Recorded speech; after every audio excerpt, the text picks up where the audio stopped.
Checkity check check. Oh, are we live? Yeah, I think so. Oh wow, how about that? Yep. Hey everybody, welcome to Friday Night Modern here at GameSwap in Mason. As always, it's Mark and Mario. I'm just kidding. Just kidding. I really thought you were going to do that. No, I actually planned to mess that up intentionally so I could. But anyway, we have Robert Meadows here tonight. Mark and Robert. Yep. Doing some It doesn't commentary. roll off the tongue as well. Well, Mark and Mario is the alliteration's key. It's like M&M's, you know. Yeah. But Mark and Robert is kind of neat too. To me, I think of like sort of an Oscar the Grouch. I actually don't know why I think of Oscar the Grouch when I think of Mark and Robert. That actually doesn't make any sense. We'll have to think about that. Actually, you know why? I do know why I think about it. It's because of Oscar Roberts. Anyway. All right. And Groucho Marx. Okay, so what we have here is a dismember on the turn 2 smiter. Depending on the context of that Connor's hand, yeah. The thing is, you had to take four. You had to take 4 life from. Oh, is that an Endbringer? Yeah. The promo Endbringer that has terrible art. Yeah. So you have to take 4 damage from your dismember there to kill the smiter. Yeah. Obviously, smiter represents a lot more than 4 damage, but you kind of had to take a hit from it. There, it's. I think this is probably a good matchup for Abzan.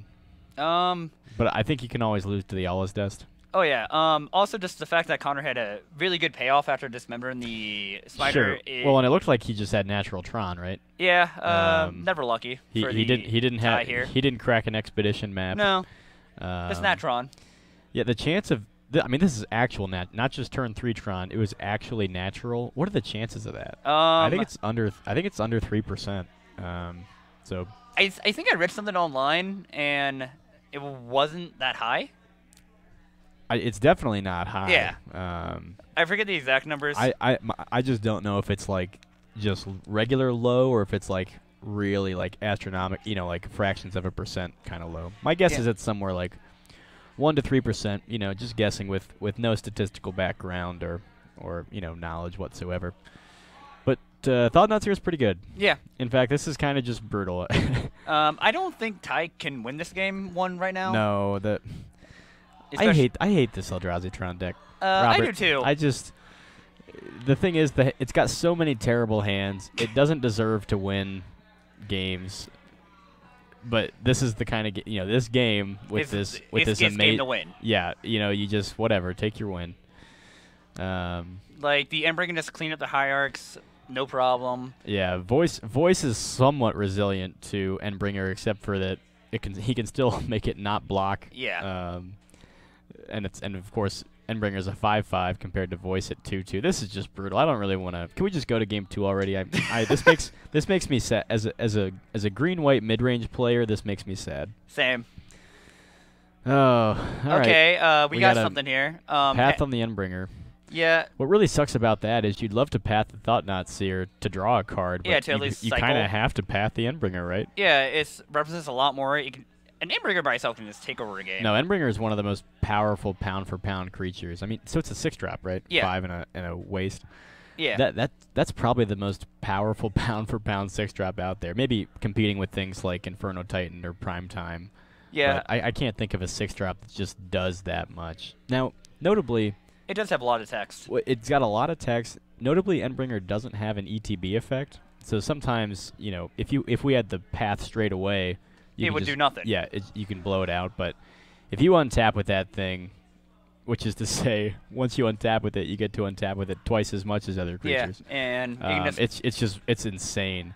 I was actually watching our friend, Mike Farrell. Yeah. He was playing Jund against Eldrazi Tron in a PPTQ a few months ago in one of the latter rounds, and Mike had a board of like 2 Goyfs, a Kitchen Finks, a Bob, like an Olivia Voldaren, like a huge board. So basically, he was ahead on board and and then winning the game. And his opponent had a Mattery Shaper and an Endbringer, but Mike could not find an answer for the Endbringer, and the Endbringer just outworked like 5 or 6 Jund creatures. Yeah, and those are Jund creatures. Those are theoretically the best creatures that you have access to, and Endbringer just does so much work. It's unbelievable. Yeah, it draws cards. It draws cards. It pings. It eats X1s for breakfast. Yep. Makes a Goyf irrelevant when you tell it not to block. Yep. It's just a hell of a card. Yeah. Yeah. Not sure why we're still playing this one. I mean, I suppose it's possible that. No, is that an abrupt decay in Ty's hand? God, that's so bad. Yeah, decay is very not good in this matchup. I Yeah. don't know how else to explain it, but it's just not that great. I think you leave in like one Yeah. on the play here. Definitely don't want any on the draw. On the play, you could maybe, take a map, but I'm not even sure that's good.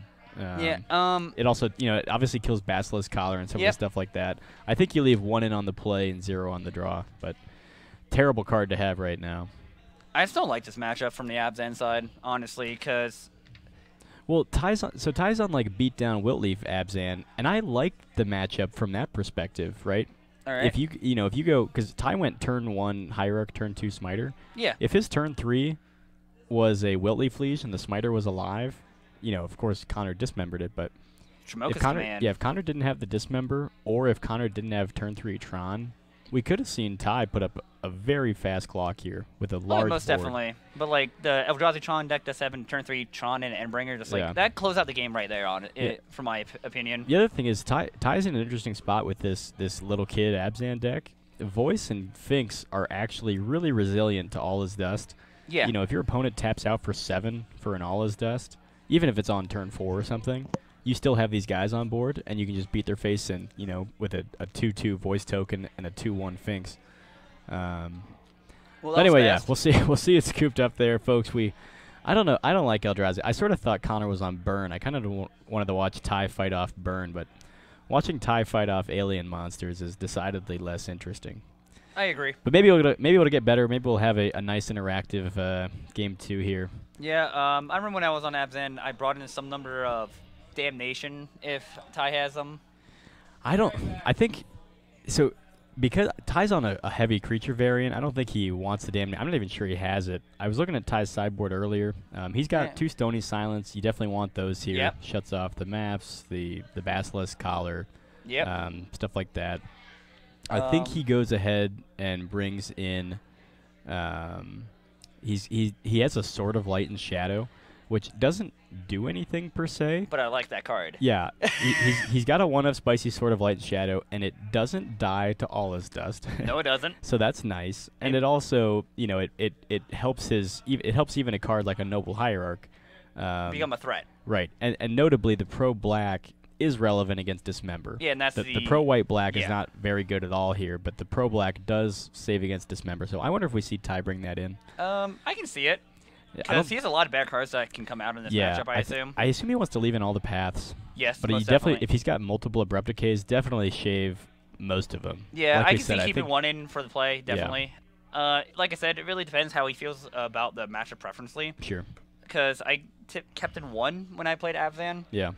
Or any green black X deck against Eldrazi Tron, just like hit the random Basilisk Callers, really. Yeah, sure. I'm not seeing too much else relevant for Ty. He's got an Ajani Mentor of Heroes. I think Ajani Mentor of Heroes is not bad here when you can play the value game with it. Yeah, because the Eldrazi Tron deck does have these awkward draws where it is an actual mid-range deck. Right. And Ajani Mentor of Heroes is an incredible mid-range card, especially in a deck like Ty's. Ty actually has the ability to play that card on turn 3. Having some audio problems, folks. But yeah, Ty can play an Ajani Mentor of Heroes on turn 3. Yeah, if he goes double Noble in 3 lands, right? Yeah, or just turn 1 Hierarch, turn 2 Knight of the Reliquary. Mana ramps into that. Yeah, that's fair. So both Maul to 6 here. Yeah. Oh, both Maul to 6, huh? Yep. Well, that's good. I think Ty stands a better chance against, with 6 than the Tron player does. Yeah.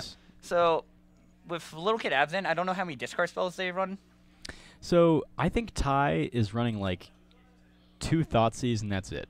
All right.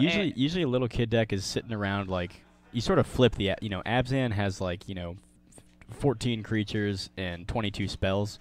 So it's whereas 22 creatures, 14 spells. Well, Ty's maybe even more like 25 creatures and 11 spells. So I think Ty's got like 4 Paths, 2 Abrupt Decay, a Maelstrom Pulse, 2 Thoughtseize, and then like 3 Lingering Souls. All right. Something like that. No Lilianas. I don't think he has a Lily. That's a good question, but I don't think so. Yeah, because Liliana can still take over this Eldrazi Tron matchup because, like I said, it's a mid-range deck. Yeah, you're right. So Connor's got Ratchet Bombs. I assume he wants to bring those in. I don't think Connor quite knows what his opponent's doing. No. He saw Hierarch, Voice Smiter, and a Swamp. Maybe he knows. But I bet Ty also wants Batter Skull here. Just an additional threat. Yeah, and maybe he thinks that card's pretty good against Ty, which it is. Or probably that Hangerback Walker as well. Yeah, he's got a 1-of Hangerback. That seems good too. Yeah, because it would just be very hard for Ty to answer if he doesn't, if he like has decays and it pushes it. Yeah. And I'm wondering, I don't think Connor knows if there's any graveyard synergy in Ty's deck. We know that there's Kitchen Finks. And I don't think there's Goyf. I think there are 0 Goyfs. Really? And I think there are the Reliquaries though. If Connor had seen Goyf or Knight, he might have brought in a relic or two, but I don't think he's gonna bother since he didn't see those. So things. we got turn 2 Finks here. Turn 2 Finks is okay. That swings for 4 next turn. So. Yeah. Oh, look at the Sun Petal Grove from Ty. That's beautiful. It's not even a new art. No. No, there is no new Sun Petal Grove. Yeah, there is. Is there? Ixalan Checklands. No, I know, but I thought there was only. I thought it was the other 5. Is there a new Sun Petal Grove? Yeah. I know there's a new Dragon Skull Summit. Yeah, it's the ally colors. Oh, yeah, you're right. Yeah, you're right. No. Yeah. Is there a new Sun Petal Grove? Yes, there's definitely a Drowned Catacomb. There's a Dragon Skull Summit. All right. What do those two have in common? What color pairs? What does the black red color pair and blue black color pair have in common? Okay, you're right. Yep, you're right. I had to think of the Khans fetches versus the Onslaught. Okay, yeah. There's a one-shot piece right there. The Zendikar. You're right. Robert, when you're right, you're right. I know. I haven't seen the new Sun Petal Grove. I don't think I have. Is it cool? It's all right. And we got a very value-oriented hand by Ty here. This Rhino can just like smash over the Thought-Knot Seer. Yeah, 4/5 trample versus a 4/4 is pretty good, especially because Ty can swing for 5/6? Yeah, he can swing for 5/6, which is not bad. All right. Oh, we cast a path into a chalice. It is up to the Connor to remember his trigger. Yep, that's true. I suppose there's no reason for Ty not to do that, especially if he took out Abrupt Decays, but maybe he just forgot there. Also, Chalice is a big reason to keeping Decay in these Eldrazi Tron matchups. Yeah. So I will say Ty is actually playing 2 Chalices in his own sideboard. He's playing them for living. He's playing them for Storm, for all kinds of things. Yeah. But he typically brings them in matches where he's taking out Path, right? So that feels a little bad there for Ty to Path into Chalice, but. Yeah, and like he's brought up before, we are seeing the effectiveness of Kitchen Finks against all his dust. Wow, did he just go natural Tron again? No, he stumbled 1 turn. Right. Well, he didn't stumble. He played a Temple, so he could power out. Well, I mean, yes. I don't know. It looks like he had natural by turn 4, so not technically natural Tron, but his 4th land is a Temple. Yeah. That's honestly kind of disgusting. And like we said earlier, though, Ty is gonna stay on board here with the 2 Kitchen Finks, but that's not gonna fight a Thought-Knot Seer very well. No, not really. Unless like we start seeing a Lily out of Ty's deck that doesn't exist. And Endbringer's here is going to end the day. Jesus Christ, this hell of a series of draws by Connor Sloan here. I'd go to the casino later tonight if I were him. Yeah, I might want to watch Ty as he leaves the store tonight to make sure he doesn't visit, just anywhere suspicious, and meets Connor in the alley. What? Hey man, I'm fearing for Connor's life here. If I was Connor here. Okay, I see.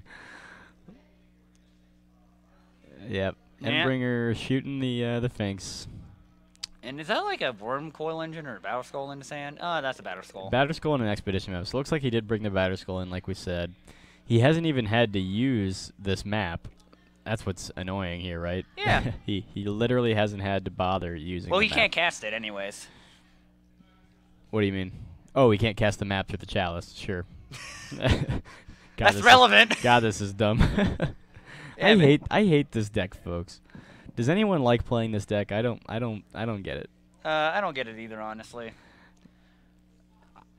Yep. Yeah, I think this is game. So imagine Connor's hand right now if he didn't just have Tron, right? Is that a Wormcoil or another Battle Skull?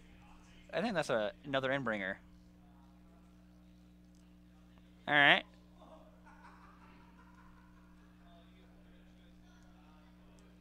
Yep. Okay, heads up play by Tide to know to decay the germ.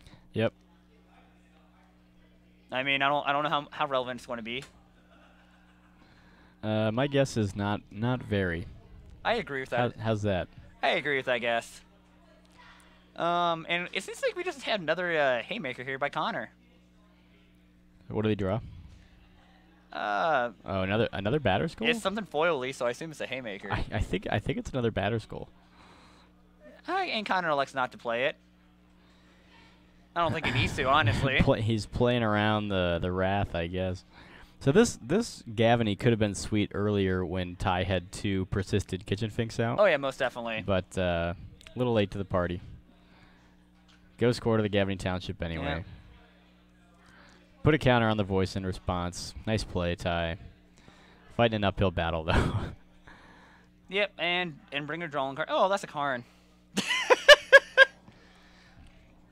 This is fair magic here, folks. All right, well, we're not going to bother with this anymore. Let's talk about what we're going to watch after this match. Let us know if you. Let's see. What do we got here, Robert? We've got Jason Morgan's always a good one. He's on Storm tonight, though. He's on Storm. We've got Andrew Soper on Ponza. That could be fun. We got Justin Blackburn on Bogles. I don't know how much you're a fan of that. I actually really like watching Boggles, especially when it's a neat deck list. I don't think Justin's doing anything innovative, but wow, we've got 2 more Tron players, Nick Lutz and Robert Leslie. So let's avoid the Robert's fine. Well, like, are they playing? Robert's playing traditional red-green. Tron's fine. I don't want to watch Eldrazi Tron. Though, Robert's playing red, green, or blue Tron. Matt Allen playing Jund Shadow. I wouldn't be opposed to getting him on here. Yeah, that could be fine. We've got Calvin's on blue green fish. Oh sure. I don't like blue green fish, but I'd like to watch it. I think that'd be a good one to watch. Zach Harris on Death and Taxes. That's a new one for him. Seems reasonable. Yeah. Where do people get all these decks? Joey Murphy on Burn, Mitchell Logan on, or Logan Mitchell. I mean. Oh, Logan Mitchell on Green Red Tron or Green Black Tron. Michael Rochella on Soul Sisters, of course. All right. Per usual. Chris Rish on Burn. Ooh, we got an affinity player. That could be fun. Corey Davis, yeah. A lot of players here tonight. We will find something good for you. Oh, yeah. Andrew Teft is on. Gorios? Yeah, typical Esper Gorios. That could be fun to watch too. Oh yeah, most definitely. Oh, this game's still going on? I guess. I'm not sure how it's still going on, but I thought it would be done by the time we got done talking, honestly. Yeah. Yeah, the Karn's down now. Hopefully that means it's over. But how do we get 2 voice tokens in play? Connor must have casted a spell on Ty's turn. Yeah, I don't know. I think. Oh, it is a dismember. Yeah, well, he might have dismembered the voice. Yeah, he must have. I think Connor must have misplayed and given Ty extra value. It doesn't matter. No, it doesn't matter. Wait, it might matter. Connor's at 4. And he's got 4 Souls tokens. Can we confirm that? That's what we're sorry we weren't paying attention. We sort of assumed this one was locked up. Did Connor really cast a dismember on his opponent's turn on the voice to give Ty 2 tokens? And then Ty went Souls to make his 2 tokens into 6/6s. That may have happened. But I don't actually. Yeah, no, I don't think this is over unless like Ty draws a second Gavany. I'm not sure he has 2 Gavanys. He might. I think no. We saw a second Gavany game 1. Did we? Okay. Yeah. So second Gavany, Ty wins here, or another Lingering Souls that solves a lot of time. Yeah, so he's got a second Gavany means that, Connor has this Endbringer that's untapped still. So that's... Wouldn't a Wilt Leaf Liege also do it? Yes, if Connor doesn't have an answer for it, because it makes the spirits into 2/2s. And like...